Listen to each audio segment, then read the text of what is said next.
Plano world के analysis and review segment में आपका स्वागत है।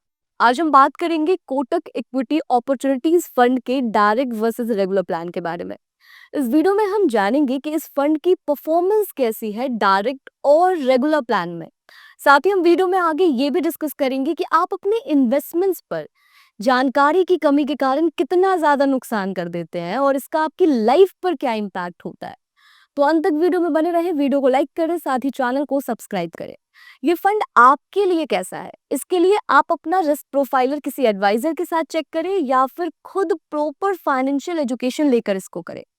ये एनालिसिस वीडियो प्लानो वर्ल्ड के फाउंडर मिस्टर विक्रम मजूमदार जी और उनकी टीम के द्वारा बनाया गया है। नमस्कार, मैं अदिति और आप देख रहे हैं plano world analysis and review segment. Video में आगे चलने से पहले हमारी आपसे ये रिक्वेस्ट है कि आप हमारी मुहिम में हमारा साथ दें। हम प्लानो वर्ल्ड पर 1 करोड़ परिवारों को उनका फाइनेंशियल एडवाइजर बनाना चाहते हैं, क्योंकि हमारे देश में एजेंट्स तो कई सारे हैं पर एडवाइजर्स की कमी है। और अगर आपका एडवाइजर आपसे डायरेक्टली फी चार्ज नहीं कर रहा है, इसका मतलब है कि वो हिडन कमीशन जनरेट कर रहा है, वो भी आपके ही फंड से। यानी कि आपको वो वही प्लान देगा जिसमें उसका ज्यादा फायदा है, ना कि आपका। अब आप बताएं कि आखिर आपके पास एडवाइजर कौन है।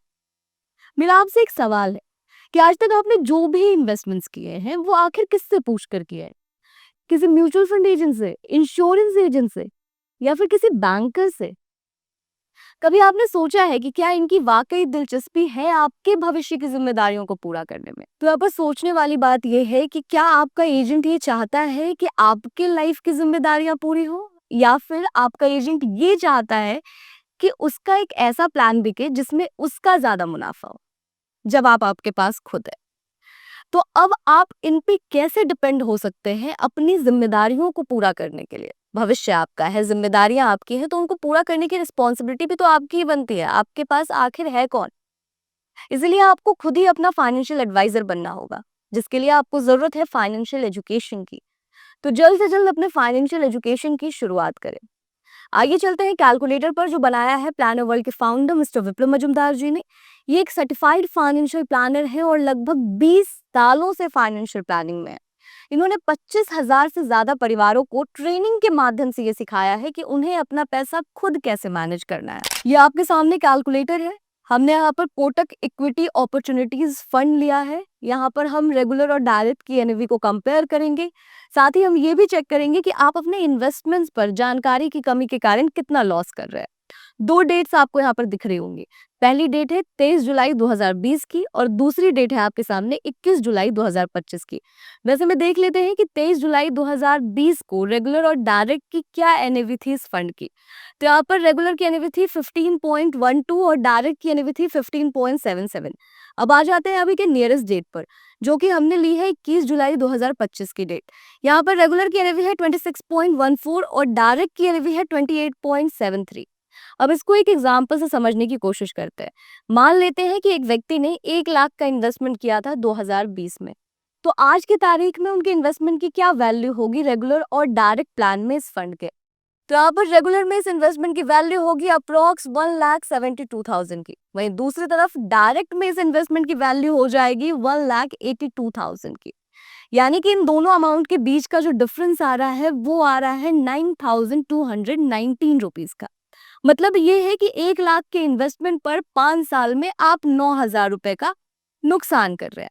हो सकता है कि कुछ लोगों को ये नुकसान कम लगे, उन्हें ये लगे कि अरे 9,000 रुपए मेरे जा भी रहे हैं और इससे किसी का घर चल रहा है तो चलने देते हैं ना, मेरा क्या घाटा हो रहा है। मैंने यहाँ पर 1,72,000 बनाए भी तो है, 1 लाख का 1,72,000 रुपए बना लिया।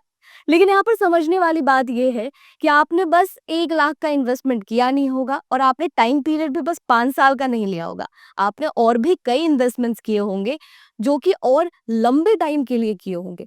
तो अपने दूसरे कैलकुलेटर से हम यही समझेंगे कि आप अपने म्यूचुअल फंड के इन्वेस्टमेंट्स पर हिडन कमीशन के कारण और जानकारी की कमी के कारण कितना ज्यादा नुकसान कर देते हैं। यह आपके लिए हमारा दूसरा कैलकुलेटर है। इस कैलकुलेटर को आप डिस्क्रिप्शन में दिए गए लिंक से डाउनलोड कर सकते हैं और वहां पर अपना नाम और ईमेल आईडी डालकर आप ये चेक कर सकते हैं कि आपने ऑलरेडी अपने इन्वेस्टमेंट्स के ऊपर कितना नुकसान कर दिया है और आने वाले मैच्योरिटी के टाइम तक आप और कितना ज्यादा नुकसान करने वाले हैं। इस कैलकुलेटर को भी प्लानर वर्ल्ड के फाउंडर मिस्टर विप्लव मजुमदार जी ने ही बनाया है। तो आइए कैलकुलेटर पर चलते हैं और एग्जाम्पल से समझने की कोशिश करते हैं। मान लेते हैं कि एक व्यक्ति ने रेगुलर प्लान में इन्वेस्ट किया है। उन्होंने 20 लाख का वन टाइम इन्वेस्टमेंट कर दिया है और 20,000 की मंथली एसआईपी अगले 20 साल तक के लिए कंटिन्यू कर रहे हैं। वैसे में 11% के इंटरेस्ट रेट के हिसाब से उनकी जो मेच्योरिटी पर वैल्यू निकल कर आ रही है वो आ रही है अप्रोक्स 3,24,36,000 की। यहाँ पर हमने जो भी नंबर्स लिए हैं वो फंड वैल्यू हो या फिर रेट ऑफ रिटर्न हो, हमने एग्जाम्पल के तौर पर लिए हैं। आप अपने फंड वैल्यू के हिसाब से यहाँ पर नंबर्स जो हैं वो फिल कर सकते हैं। अब आ जाते हैं दूसरी तरफ, जहाँ पर दूसरे व्यक्ति हैं सेम इन्वेस्टमेंट को कर रहे हैं, लेकिन वो डायरेक्ट प्लान में इन्वेस्ट कर रहे हैं और ये इन्वेस्टमेंट वो फाइनेंशियल एजुकेशन लेने के बाद कर रहे हैं। तो सीधे सीधे अपना 1.15% बचा ले रहे हैं और उनकी जो मेच्योरिटी पर वैल्यू निकल कर आ रही है वो आ रही है अप्रोक्स 3,85,49,000 की। इन दोनों अमाउंट के बीच का जो डिफरेंस आ रहा है वो आ रहा है 61,12,000 का। मतलब ये है कि यहाँ पर जो व्यक्ति रेगुलर प्लान में इन्वेस्ट कर रहे थे उन्होंने सीधे सीधे 19% का नुकसान किया अपनी मैच्योरिटी वैल्यू पर। यहाँ पर हमने रेट ऑफ रिटर्न 11% ही लिया था और फंड वैल्यू भी हमने एवरेज ही ली थी। अगर आपका फंड वैल्यू भी ज्यादा है और रेट ऑफ रिटर्न भी ज्यादा है तो सोचिए कि आप कितना ज्यादा नुकसान कर रहे होंगे। सोचिए मत, अभी चेक कीजिए। यहाँ तक आपको ये बात तो समझ आ गई कि जो डायरेक्ट प्लान के इन्वेस्टर्स हैं वो ज्यादा बेहतर वेल्थ क्रिएट कर पाते हैं, ज्यादा बेहतर मैच्योरिटी पर वैल्यू पाते हैं। लेकिन स्टडीज कुछ और कहती है डायरेक्ट प्लान को लेकर। स्टडीज कहती है कि डायरेक्ट प्लान के इन्वेस्टर्स जो हैं वो अक्सर नुकसान करते हैं क्योंकि उनके पास सही जानकारी नहीं होती है। उन्हें नहीं पता होता कौन सा फंड उनके लिए सही है, स्कीम ऑप्शंस को कैसे चूज करना है, एसआईपी कब स्टार्ट करना है, कब एसआईपी को स्टॉप करना है, कितने अमाउंट की एसआईपी करनी है, बाजार का मूल्यांकन कैसे करना है, टैक्स का क्या करना है। ये सारी जानकारियां नहीं होने के कारण वो अक्सर वेल्थ क्रिएशन से चूक जाते हैं। वैसे में मनी आईक्यू क्लास के साथ बिना किसी फॉर्मूले के आसान भाषा में आप सीख सकते हैं कि आपको कैसे अपने पैसों को खुद मैनेज करना है और कैसे रियल वेल्थ क्रिएट करना है। अब मेरा आपसे एक सवाल है कि क्या आपने बस इन्वेस्टमेंट करने के लिए इन्वेस्टमेंट किया था कि चलो ये एक ड्यूटी है इसको पूरी कर देता हूँ, या फिर आपके कुछ फ्यूचर गोल्स हैं, आपकी कुछ जिम्मेदारियां हैं जिनको पूरा करने के लिए आप इन्वेस्टमेंट कर रहे हैं। जरूर आपका जवाब यही होगा कि जी हाँ, मैं अपने फ्यूचर गोल्स को पूरा करने के लिए इन्वेस्टमेंट कर रहा हूँ, अपनी जिम्मेदारियों को पूरा करने के लिए इन्वेस्टमेंट कर रहा हूँ। तो वैसे में अपने अगले कैलकुलेटर से हम यही चेक करने वाले हैं कि जो इन्वेस्टमेंट्स आप कर रहे हैं, जिस तरह की प्लानिंग आप कर रहे हैं, उससे क्या आपकी जिम्मेदारियां पूरी होने वाली हैं। अपने अगले कैलकुलेटर से हम ये देखेंगे कि फाइनेंशियल सक्सेस के मायने क्या है। यहाँ पर आपके लिए हमारी टीम ने आपके लिए कुछ एग्जाम्पल्स रेडी किए हैं जो कि आपकी लाइफ की रिस्पॉन्सिबिलिटीज है। इनको पूरा करने के लिए आपने जरूर ही एक पर्टिकुलर अमाउंट की प्लानिंग की होगी कि आने वाले समय में मुझे इतने पैसे की जरूरत होने वाली है इस काम को पूरा करने के लिए। लेकिन ये असल जरूरत कितने की होने वाली है हम यहाँ पर वही चेक करने वाले हैं। मान लेते हैं कि आपने अपनी बेटी के प्रोफेशनल एजुकेशन के लिए 15 लाख की प्लानिंग की है। तो आने वाले 5 साल बाद ये जरूरत हो जाएगी आपकी 24,15,000 की। अपनी बेटी के एमबीए के लिए अगर आपने सोचा है कि किसी साधारण से एमबीए कॉलेज में तो 15 लाख में मेरी बेटी का एमबीए आराम से हो जाएगा, तो आने वाले 10 साल बाद उसी साधारण कॉलेज का जो खर्च है वो बैठने वाला है आपका 38,90,000 का। क्योंकि किस हिसाब से बच्चों के एजुकेशन पर महंगाई बढ़ती जा रही है ये हम सब जानते हैं। हमने यहाँ पर सिर्फ 10% ही लिया है। अब बात कर लेते हैं आपके बेटे के प्रोफेशनल एजुकेशन की। तो अगर यहाँ भी आपने 15 लाख की प्लानिंग की है तो आने वाले 12 साल बाद ये जरूरत हो जाएगी आपकी 47,07,000 की। वही अपने बच्चों की शादी के लिए अगर आपने सोचा है कि सिंपल सी शादी तो आराम से 10 लाख में मैं अपने बच्चों की निपटा दूंगा, तो आने वाले 18 से 20 साल बाद ये जरूरत होने वाली है आपकी 33 से 38 लाख की। क्या आपने इस हिसाब से इन्वेस्टमेंट्स किए हैं? क्या आपने इस हिसाब से फ्यूचर प्लानिंग की है अपनी? ये कैलकुलेटर आपको मनी आईक्यू क्लास में भी मिलता है। यहाँ पर आप अपनी और भी रिस्पॉन्सिबिलिटीज को फिल कर सकते हैं और जितने अमाउंट की आपने प्लानिंग की है वो डालकर चेक कर सकते हैं कि आने वाले समय में आपको कितने पैसों की असल जरूरत होने वाली है। यहाँ पर हमने जो भी नंबर्स लिए हैं वो एग्जाम्पल के तौर पर लिए हैं। आप अपने अकॉर्डिंग, अपने प्लानिंग के अकॉर्डिंग यहाँ पर अमाउंट्स जो है वो फिल कर सकते हैं। अब सोचिए जरा कि आप लगातार सेविंग्स करते हैं, लगातार इन्वेस्टमेंट करते हैं बड़े मेहनत के साथ कि मेरा भविष्य अच्छा हो। मेरा भविष्य सुनहरा हो। लेकिन अंत में क्या होता है? अंत में पैसा बन ही नहीं पाता, हम वेल्थ क्रिएट ही नहीं कर पाते। आखिर क्यों? क्योंकि कभी एफडी ले लिया, कभी पेंशन प्लान ले लिया, कभी इंश्योरेंस प्लान ले लिया।